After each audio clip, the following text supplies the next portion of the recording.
On a aujourd'hui de nouvelles infos quant à la mort de Quentin qui a été lâchement lynché par apparemment la jeune garde ou du moins des groupuscules d'extrême gauche hier et qui aujourd'hui est en état de mort cérébrale. De nouvelles informations alors que ce soit le suspect numéro 1 de la jeune garde antifasciste qui vous le savez est un ami de Raphaël Arnaud ou alors les dessous vraiment sombres de pourquoi au juste est-ce que le pouvoir laisse en place de telles milices qui au final font des morts dans les rues parce qu'apparemment que le macronisme ait un intérêt à ce que cela continue et là on est vraiment au fond dans les abysses de l'iceberg. Pourquoi au juste est-ce que ce lynchage a eu lieu? Ensuite, peut-être encore plus sombre, on va lire hélas mais il le faut bien pour l'information quelques tweets de ces gens qui ne souhaitent pas rendre hommage à Quentin et qui au contraire l'insultent et là on est vraiment même pas dans les abysses, on est dans le côté le plus sombre de la nature humaine mais bon il faut bien regarder le réel dans les yeux. Alors qu'est-ce qu'ils nous disent? Comment est-ce qu'ils nous le disent? Quelle sombre machination se cache derrière la mort de Quentin? On voit ça ensemble tout de suite. Donc, alerte info, Jacques-Élie Favreau, présenté comme l'un des leaders de la jeune garde, assistant parlementaire et proche de Raphaël Arnaud. Décidément, la LFI a un problème avec ses proches parlementaires. Il aurait été identifié comme l'un des meurtriers du jeune Quentin, militant catholique de 20 ans. Bon bah écoutez, s'il est catholique, alors ça va, écoutez,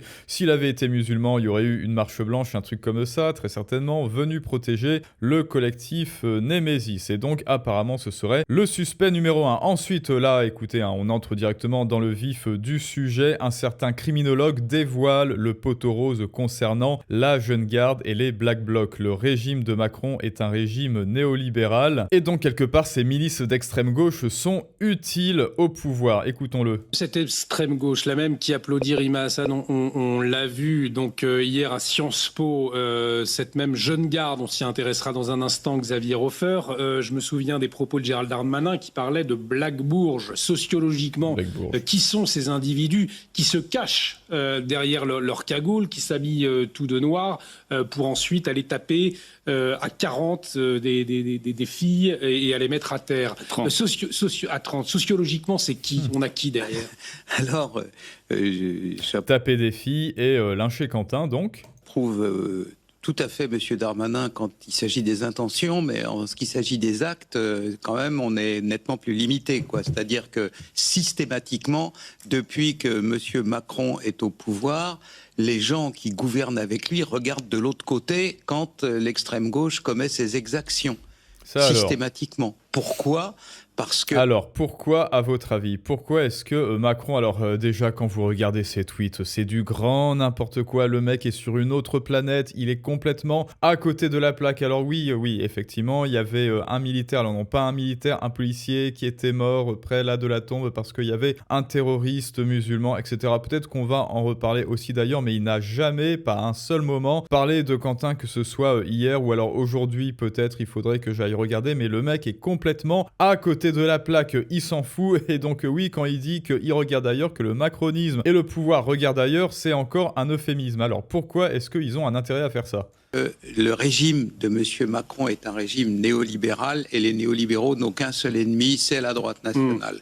En conséquence de quoi, tous les provocateurs qui s'appellent Black Bloc, qui s'appellent Jeune Garde, qui s'appellent n'importe comment, seront utiles le jour où la droite nationale sera au pouvoir pour les provocations, comme agents provocateurs. C'est la raison pour laquelle ils les épargnent. Et ils ne font pas grand-chose.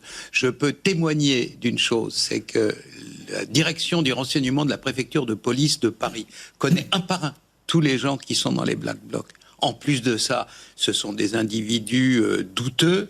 Certains sont toxicomanes, donc ont des manières de gagner. Certains sont toxicomanes, d'autres sont députés, et ils ont, voilà, alors écoutez, c'est pas une attaque sur le physique, mais moi, quand je vois la dégaine de Raphaël Arnaud, j'ai vraiment de la difficulté, une énorme difficulté à me dire que ce type est député. Et c'est pas que les tatouages, parce que oui, il a des tatouages, il a un tatouage de croix, de je sais pas quoi, de signe sur le cou, ensuite une espèce de couronne de laurier sur la tempe, là, enfin bref, c'est complètement ridicule, mais ce type serait la caricature caricature du fasciste. S'il ne vous disait pas, en une espèce de mot magique, oui, je suis un antifasciste, oui, je suis d'extrême gauche LFI, ce serait physiquement, ne serait-ce que physiquement, la caricature du bon gros fa plus loin schiste. Oh, attendez une minute, est-ce que ce serait pas le cas justement? Donc le type, il s'imagine que son discours suffit et qu'il a même pas à effacer les traces sur son apparence, quoi. De police. La police sait parfaitement. On pourrait les arrêter pour trouble à l'ordre public le matin de chaque manifestation. On les laisse faire. Alors pour pourrir le mouvement social, et on les lâche après ça contre des militants désarmés pour essayer de provoquer la droite nationale et pour essayer de la pousser à la violence aussi. C'est un jeu délibéré. C'est un jeu délibéré, donc le fait que Quentin ait été confronté à cette jeune garde, c'est un jeu délibéré, et le fait que le pouvoir n'ait rien fait, c'est aussi parfaitement délibéré, les amis. Ensuite, on va écouter un peu Éric Coquerel. Alors lui, pareil, un discours complètement lunaire, donc accrochez-vous, mais juste avant, on va laisser tout de même la parole à Anaïs, puisque c'est l'une des principales intéressées tout de même, et Nathan Botero. Alors lui, pareil, devinez de quelle partie est Nathan. Et oui, LFI, oh ça alors. Et donc, qu'est-ce qu'il nous dit? Tiens, donc, vous vous rappelez du contre Uno de hier que l'on a vu, si Quentin est mort, c'est la faute à Némésis, mais bien sûr, c'est pas du tout à cause des milices que tu encourages, toi, indirectement. Dites-vous que ce type est payé avec vos impôts, voilà. Comme ça c'est fait, ici, il faut écouter Anaïs Némésis, cette porte-parole du groupuscule raciste et extrémiste. Non, c'est la jeune garde qui est raciste et extrémiste, voilà. Némésis donne sa version des faits. Encore heureux, puisqu'il s'agissait d'un membre de Némésis, en fait, quant à la tragédie lyonnaise. Au moins, il reconnaît que c'est une tragédie, bien qu'elle ne soit pas digne de confiance, voilà. Donc, j'ai décidé gratuitement qu'elle n'était pas digne de confiance, donc procès en insincérité, procès en intention, aucun bénéfice du doute, présomption de culpabilité, elle n'est pas digne de confiance. Pourquoi, Nathan? Parce qu'elle n'est pas d'accord avec moi, parce qu'elle n'est pas de LFI. Génial, Nathan, génial, ça nous laisse quelques indices sur comment est-ce que tu réfléchis le monde. On notera que même, selon elle, leur gros bras Quentin, donc voilà, Quentin est un gros bras, donc il mérite ce qui lui arrive, qui faisait le nervi pour ce groupuscule, n'a pas été poignardé. Oh bah ça va alors, ça va. Il n'a pas été laissé pour mort dans la rue. Oh bah alors, ça va, voilà un petit stage de citoyenneté pour la jeune garde, et il a même pu rentrer chez lui avant de défaillir. Oh bah alors ça va, il a pu rentrer chez lui, il a pris son goûter, il a pris le petit cacolac, là non, je sais plus comment ça s'appelle, la boisson que prennent les enfants, et après il est allé à l'hôpital. Alors la jeune garde n'est absolument pas coupable. Voilà, oui, ils l'ont un peu bousculé, mais après il est allé prendre son goûter, voilà. C'est à peu près ce que vous dit Nathan Botero, et bref, ce genre de tweet est complètement indigne et ridicule, et ça vous montre le niveau des députés, et donc il n'y a aucune volonté de tuer chez ses opposants. Ah bah génial, il manquerait plus que ça. Alors écoutons Anaïs de Némésis. Voilà, qui étaient présents du coup et qui ont commencé à s'attaquer aux personnes qui étaient avec Quentin.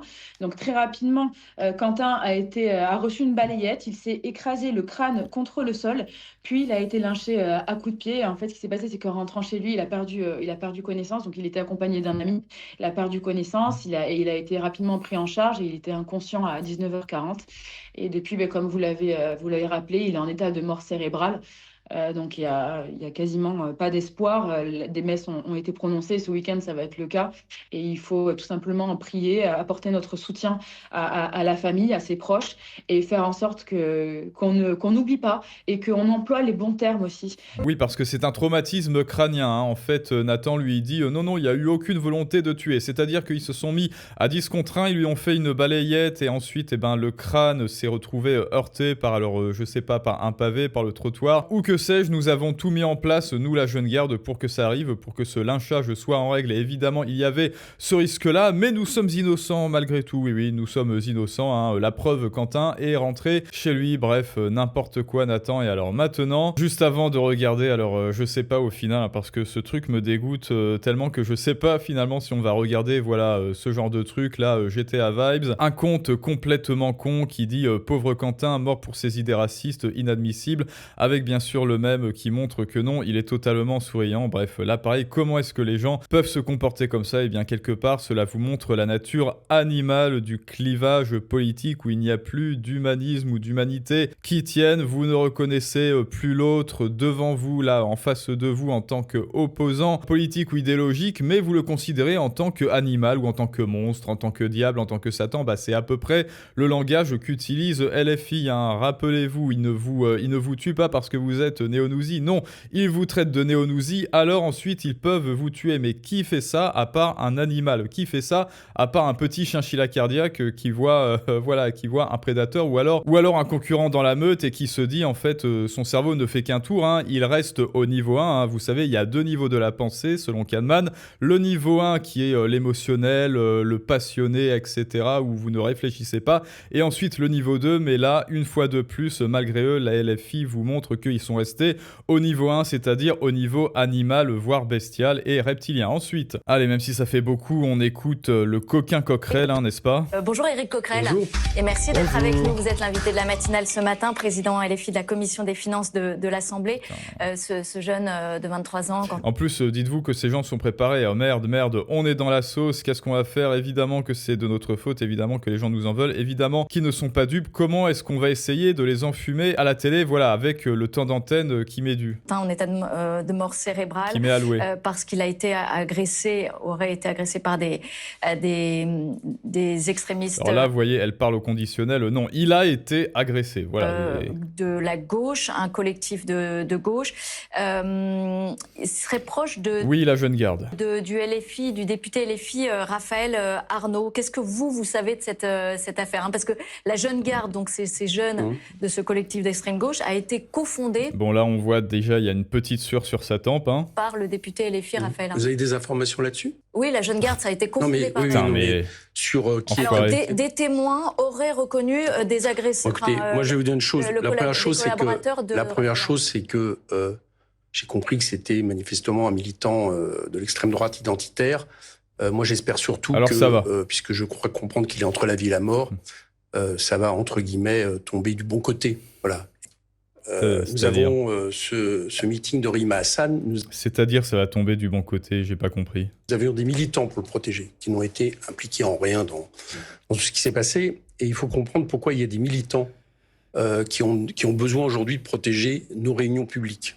Parce que c'est rarement dit. Ça fait maintenant des jours et des jours que tous nos rassemblements, quasiment tous nos rassemblements, sont perturbés par des collectifs, que ce soit la Némésis, où nous vivrons.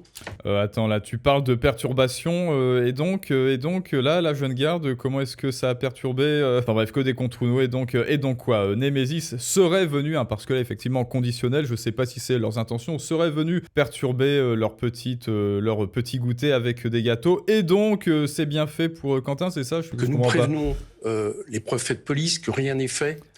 Je vous rappelle que nous ne prenons pas ça à légère parce que nous avons plusieurs de députés. Non mais voilà, il se victimise là, hein. Il victimise la jeune garde et la LFI. Merde, ils sont venus nous perturber, alors c'est de leur faute. Mais dont moi d'ailleurs, qui ont été menacés de mort ces derniers temps, que Jean-Luc Mélenchon, vous le savez, avait malheureusement été concerné par là, cette fois-ci, une action. Voilà, vous voyez, hein, en fait, là, le sujet, c'est Quentin. Hein, c'est Quentin qui est en état de mort cérébrale, hein, voilà, pour pas dire qu'il est déjà décédé à cause de la jeune garde. Et lui, de quoi il parle? Écran de fumée totale, hop, petit épouvantail, hop, petit, regardez par là, en fait. Non, ça, c'est pas intéressant, regardez par là. En fait, je vais vous parler de la victime Mélenchon. Mais qu'est-ce qui se passe? Qu'est-ce qui se passe? À qui tu crois faire gober ça, espèce de... Bon, allez. Terroriste contre lui, puisque les gens ont été condamnés, que nous ne prenons donc pas ça à la légère, et que c'est la raison pour laquelle on est obligé de surveiller et de faire en sorte de protéger nos orateurs, mais de la manière, et ça vous le savez puisque vous avez pu être témoin, de la manière dont nous le faisons toujours, c'est-à-dire avec une non-violence totale. Voilà. Oui, tu viens de le prouver, effectivement. Des groupes terroristes, comme le dit Marine Le Pen, ces groupes du... Mais Madame Le Pen, comment dire, doivent être interdits. La jeune garde, d'ailleurs, ça devait être dissous. Oui. Hein. Ça l'a pas été encore. Oui, au fait, la jeune garde, hein, qui s'en sont pris à Quentin, devait effectivement être dissoute, même pas plus tard qu'hier. Bah voilà, au final, ils en ont profité, semble-t-il. J'ai compris, donc on a, sur les événements, moi, j'ai cru comprendre que voilà, ça on ne sait pas encore grand-chose. Ça Certains bégaye. parlent de tabassage, d'autres parlent de rixe. J'ai vu que des sources policières parlent de rixe et d'affrontements entre deux groupes. Donc il faut que l'enquête soit menée et bien évidemment, C'est pas un groupe, c'était Quentin en fois. Non. Bon, bah. il faut que lumière soit faite sur ces événements terribles. Mhm. Mais Mme Le Pen, Ouais, elle ouais. serait mieux inspirée si elle regardait du côté de son camp, de ce qui se passe à Lyon depuis des années. Donc il y a comment dire, une terreur qui est installée à Lyon, et je pense qu'elle serait plus légitime si elle avait condamné ce genre d'événement, ou si par exemple elle condamnait quand nous sommes dans nos meetings agressés, ce qu'elle ne fait pas évidemment. Bon, là, en l'occurrence, Bon, bah écoutez, apparemment, la LFI aurait été agressée par un collectif Némésis. Alors, où est-ce que c'est indiqué? Où est-ce qu'il y a l'information? Eh ben écoutez, dites-moi, hein, parce que charité intellectuelle, mais bon, là, voilà. Pour l'instant, ce qui dit oui, il y a de la violence à Lyon, c'est intolérable et c'est envers la LFI. Et il répond ça après qu'on lui ait dit que Quentin du groupe idéologique opposé soit mort à cause de la jeune garde qui a des accointances avec LFI. Est-ce que c'est pas, encore une fois, le marabout de Bamako qui se moque totalement de la charité? Donc oui, effectivement, Quentin est en état de mort cérébrale, mais c'est quand même la LFI la victime. Enfin bref, tout cela est totalement indigne. Bref, je n'ai plus rien à dire sur ça. On va peut-être continuer, même si c'est complètement abject, leur comportement, que ce soit leurs votants ou les cadres. La LFI, c'est complètement abject et indigne des députés, indigne d'un parti politique. Bref, dites-moi ce que vous en pensez, les amis, et peut-être à très bientôt pour un prochain storytelling du monde moderne un petit peu plus joyeux et amusant, mais ça, c'est une autre histoire.